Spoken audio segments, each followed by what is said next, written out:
Obviously, Brandon getting on the ballot for the College Football Hall of Fame. Just what's your immediate reaction to that? Oh, I mean, we're thrilled, excited, but it's certainly not his first time on the ballot, and we've learned over the years. I mean, you're always hopeful, but boy, there is there's some great names put up for this year's class. So we'll see how it all goes, but hopefully that this will be the year. That's what I was about to ask you. Do you think that this could be the year he finally makes it? I certainly hope so, Terry. I mean, I mean, of course, I think he's very deserving. I thought he should have got on the very first year, but there's a lot of things that play to it with him not having an NFL career and any post career. I think that certainly with him not being out out in front like he would have been makes a difference. But what he did on the field, I mean, he was an All-American. What he did on the field, what he did off the field, while he was here is very deserving. We hope it happens this year, and it's going to happen. It's going to happen eventually. If it's not this year, it's certainly going to happen because he just did too much, and I don't think you can't keep him out. Well, what would it mean to you and your family if he were to make it? Well, I mean, it's a great honor. I can just hear him, as he always did. Anytime he received an honor, be very humble, and certainly we are the same. As a family, though, we can kind of pump our chest a little bit more and kind of root him on, but it would mean a great deal. Not only we have been to like the Pro Football Hall of Fame when Brandon's out, it was screened there, and I had told the Pro Football Hall of Fame president David Baker that I felt like if Brandon had been able to play out his career, he would been inducted into the Pro Football Hall of Fame as well. So we're certainly hoping he has the opportunity to be in this Hall of Fame. So it would just mean a tremendous amount to our family for him to be recognized for what all he did. When you look back on his career at Arkansas and what he was able to accomplish, people always talked about his work ethic. What do you remember about him and his drive? He and I would, especially during, not so much in the spring, I would talk on the phone at 10 minutes after 10 every night since he got there, for a very freshman year, because once we start something with Brandon, always, you keep it up, and then I'm about the same way myself. So if it's something is working. But one thing I've told people over the years that really didn't dawn on me till maybe a couple of years ago, I not once did I ever hear him complain about this is really hard, or I don't think I can do it. Nothing was too big.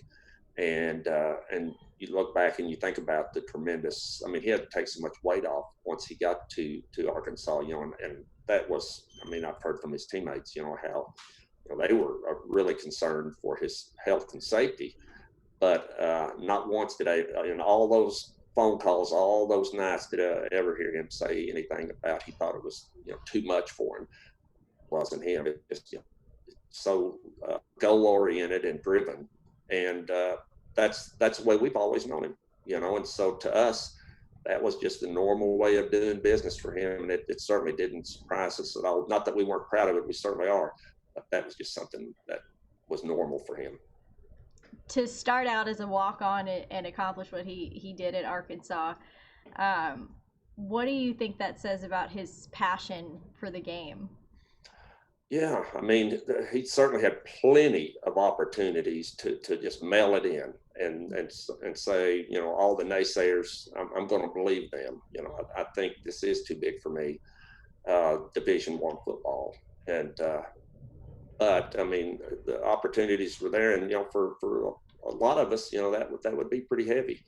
You might start listening to that, but and he never expressed any concern on his ability, nor did I have any concern about his ability to play at that level, because we just knew him, and we knew that there's no quit there. And regardless of the obstacles and the circumstances, he's just going to keep going hard and giving 100% every day, night and day. Something that I didn't know about Brandon, I read in the article today, was that he was the first Razorback football player to complete a master's degree before playing his final game, which is just so impressive. What do you think that is about him? Obviously, his drive off the field and on the field.